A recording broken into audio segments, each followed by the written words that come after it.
예, 시사구감텔의 하이라이트입니다. 김동섭의 인사이트 자리에 나와 주셨어요. 안녕하십니까? 네, 안녕하세요.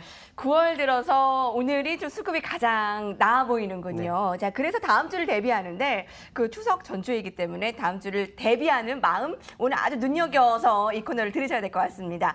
첫 인사이트는요? 미국 시장이 어저께 사실 고점을 굉장히 높일 수 있었어요. 어저께 이제 아시겠지만은 이 물가 지수가 둔화됐다. 그래서 시장이 이제 우려를 좀 없애주면서 시장이 이제 반등을 상당히 강하게 했어요. 근데 이 트럼프 대통령이 트윗을 통해서 이런 발언을 하나 한 것이 더 가지 못하고 약간 밀렸다라는 건데, 그게 뭐냐면 중국과 무역 분쟁 협상에 있어서 우리는 압박을 받는 게 없다. 오히려 중국이 압박받는 거다 하면서 시장 분위기를 약간 교란하는 그런 상황이 발생했고요. 사실은 물가지수에 대한 부분으로만 했다면 어저께 상당히 좀 올라갈 수 있는 그런 자리였는데 그렇지 못했다라는 부분인데, 여기서 중요한 것은 뭐냐면 이 자리가 제가 말씀드린 것처럼 약간 횡보를 하거나 하는 그런 모습이 나와야 할 곳이다라고 아마 계속 말씀을 드렸었죠. 그러니까 어떻게 보면은 갈 수 있는 자리에서 악재가 나왔다. 그 얘기는 결국 시간이 좀 필요한 거다라고 보여지고 있고, 그것이 이제 다음 주가 될지 우리가 추석 주가 될지는 봐야 되겠지만 이전에 다우의 목표치를 향해서 움직이는 그런 상황이 아니겠나라는 부분인데요. 재미난 것은 일단 이 윗꼬리를 자꾸 메워주는 캔들이 이 다우는 나옵니다. 여기서 보시면 아시겠지만 여기서 요 때부터 그렇죠. 음봉 나왔을 때 윗꼬리 메워주고 다시 윗꼬리를 살짝 위로 올려놓고 또 윗꼬리를 올려놓고 또 십자도리를 버텼다가 또 윗꼬리를 만들고. 그러니까 시장이 굉장히 강합니다. 이게 이런 장은 정말 보기 쉽지가 않죠. 그렇다고 해서 수급이 붙었냐라고 본다면 그렇지도 않습니다. 거래는 예전에 비해서는 많지가 않습니다. 그러니까 어떻게 보면 이게 기대 심리가 남아있는 상황. 어쩌면은 정말 중국과 무역 협상이 타결되면 우리 주가는 거꾸로 떨어질 수도 있겠다는 생각이 듭니다. 왜냐하면 큰 문제 없을 거다라고 해서 버티면서 가는 장이기 때문에 지금 상황으로 봤을 때는 여전히 악재는 존재하나 그 악재가 시장을 누를 만큼의 상황은 아닌 상황이다. 긴축을 해서 하는 과정에서 물가 상승률이 높아지게 되면 긴축이 빨라질 텐데 둔화됨으로 인해서 긴축은 일정 수준을 유지할 거다. 뭐 이런 생각이 계속 시장에 작용했고요. 제가 볼 때는 여전히 상승 마인드는 유지입니다. 오늘 하루 더 남았기 때문에 제가 말하자면 횡보를 한다면 오늘 또 치고 가는지에 대해서는 좀 생각을 해봐야 되지 않을까. 그러나 중요한 것은 뭐냐면 아직까지는 좀 여력이 남아있다. 그 부분을 좀 생각해 볼 필요성이 있다라고 말씀드릴 수 있고요. 자, 두 번째 이슈 보도록 하죠. 자, 두 번째 이슈는 월가 전문가들이요 요즘 그 10년 전에 그 겨울이 오고 있다. 뭐 이런 표현을 많이 씁니다. 그래서 뭐 금융위기 이후 10년 해서 뭐 많은 리포트가 나와요. 그래서 얼마 전에 뭐 증권사에서도 지금 금융위기 온다. 뭐 이런 얘기를 했었는데 또 얘기가 나옵니다. 여기에 이제 핵심은 한 두 가지 정도가 되는데, 첫 번째 이제 루니엘 루비니 닥터도 유명하죠. 이 뉴욕대 교수인데 이 사람이 내년까지 확장 가능성을 제기했고 내후년에 결국 둔기 둔화가 될 거다. 무역 분쟁이라든가 이런 문제들 이것이 결국 시장을 압박할 거다라는 표현을 썼고요. 두 번째 이슈는 뭐냐면 글로벌 부채에 대해서 얘기가 나옵니다. 저는 사실 금액을 정확하게 몰랐거든요. 근데 오늘 알게 되는데 부채 비율, 글로벌 국가들의 부채 비율은 318% 정도 됩니다. 금액이 진짜 어마어마하죠. 247조 달러. 우리나라 돈으로 따지면 27경 6천억 정도 됩니다. 27경 6천억. 그러니까 27경 6천조. 예. 그러니까 어마어마하죠. 이게 10년 전보다 약 70조 달러 이상 들어간 그런 상황인데, 이렇게 되면은 이 문제가 되는 게 뭐냐면 이게 돈이 미국에만 푸는 게 아니라 전 세계적으로 풀렸잖아요.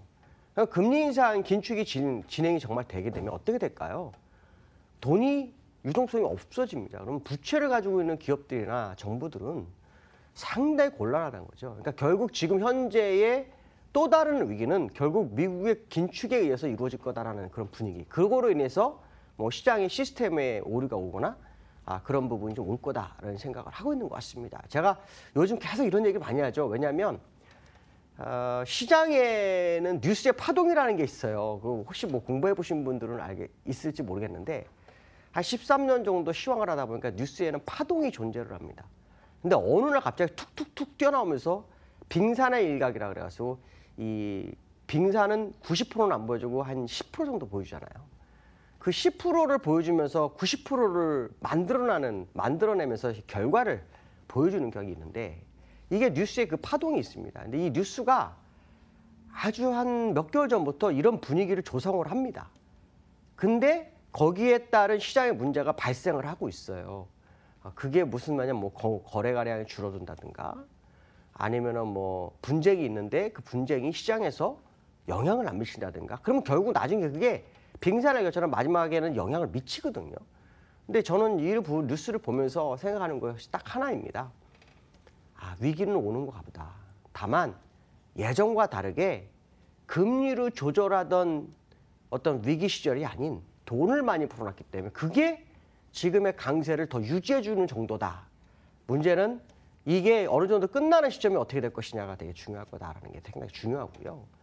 개인적으로는 사실 내년 상반기 정도가 참 위험하지 않을까라는 생각을 개인적으로는 합니다. 물론 시장이 지나봐야 되고 또 그 과정에서 어떤 뉴스가 나오는지를 좀 봐야 되겠지만 현재 월가 전문가들의 저 겨울이 오고 있다의 표현이 그냥 간과해서 넘어가서는 안 되지 않을까, 뭐 이런 생각이 좀 들고 있고요. 다만 중요한 것은 뭐냐면 아직 제가 볼 때 시간이 좀 남아있기 때문에 그 사이에서의 움직임은 계속 주의해서 좀 보면 되지 않을까, 이렇게 말씀드릴 수 있을 것 같습니다. 자, 세 번째 이슈를 보도록 하죠. 세 번째 이슈는요, 이게 또 문제죠. 반도체 투자 의견에 대해서 지난번에 모건 스탠리가 한번 하향 의견을 냈죠. 근데 골드만삭스에 또 하향 의견이 나옵니다. 그러면 이 왜 들고 나왔을까요? 사실 우리나라 시장의 수출의 상당 부분은 어디에 있죠? 반도체에 있습니다. 이 반도체가 꺾일 것이냐 말 것이냐, 이게 굉장히 중요하죠. 골드만삭스가 왜 이런 얘기를 하나라고 봤더니 결국 공급과 가격의 문제가 내년도의 상황이 굉장히 악화될 수 있다. 사실 저는 공급은 조절이 될 거라고 보는데 가격은 어떻게 될지는 잘 모르겠습니다. 공급에 따라 가격이 달라질 수 있지만 또 시장에 많은 물량이 풀리게 되면 또 얘기가 달라질 수 있는 부분이라서 이 부분에 대해서 좀 봐야 되는데요. 그렇다면 우리가 볼 수 있는 거는 뭘까요? 차트상으로 삼성전자를 볼 수밖에 없지 않을까, 그런 생각을 했습니다. 사실 제가 삼성전자가 올라야 우리나라 시장에 간다, 이번에는 그럴 거다라는 얘기를 했었는데 삼성전자하고 코스피가 다릅니다. 약간 뭐가 다르냐면 삼성전자는 여기서 저점이 나와서 음봉을 메우지 못합니다. 지금 아직은. 근데 코스피는 이걸 메웠습니다. 그러니까 이 코스피를 먼저 코스피가 삼성전자보다 앞서가는 상황이라면 지금 삼성전자가 올라오면서 국내 시장을 좀 더 업그레이드 치지 않을까라는 생각을 정말 해볼 수 있고요. 삼성전자가 현재 독보적인 위치에 있기 때문에 사실 모건스탠리와 골드만삭스가 반도체를 계속 찍고 들어오는 것이 사실 개인적으로 좀 언짢긴 하지만 어쨌든 주의를 기울이는 건 맞아야 될 것 같다. 왜냐하면 너무 오랜 기간 저 반도체에 대해서 의견을 제시하고요. 이번에는 사실은 그 하이닉스라든가 SK하이닉스라는 중립으로 또 삼성전자는 매수 이용까지 없애버리는 상황까지 왔다는 거죠.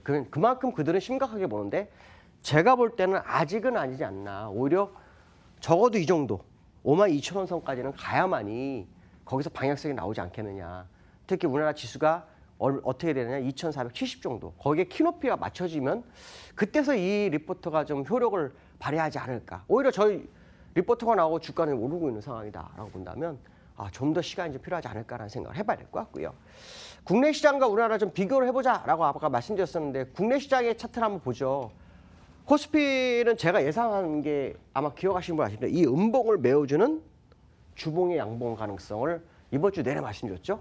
근데 지금 양봉이 올라와서 음봉 위까지 다 메웠다가 지금 윗꼬리 약간 생겼습니다. 사실 이 정도만 생겨도 아무 상관없죠. 윗꼬리가 더 길어도 상관이 없습니다. 왜냐하면 시장의 의지는 반영이 됐다라고 보는 거고 제 얘기는 2,470을 향해서 움직일 수 있는 그런 토대를 마련한 것이 아닐까, 이런 생각을 해봐야 될 것 같습니다. 오늘 여기까지 하겠습니다. 감사합니다. 네, 코스피 코스닥 지금 11시 다 가고 있는 가운데 모두 쌍끌이 매수의 상승이고요. 9월 들어서 코스피가 가장 두드러진 상승을 보이고 있습니다. 분위기 쇄신으로 이어지기를 바라는 마음 많으시고요. 저희는 여기서 인사드립니다. 주말 편안하게 보내시고 월요일에 이 시간 찾아뵐게요. 오후까지 성공 투자하십시오. 고맙습니다.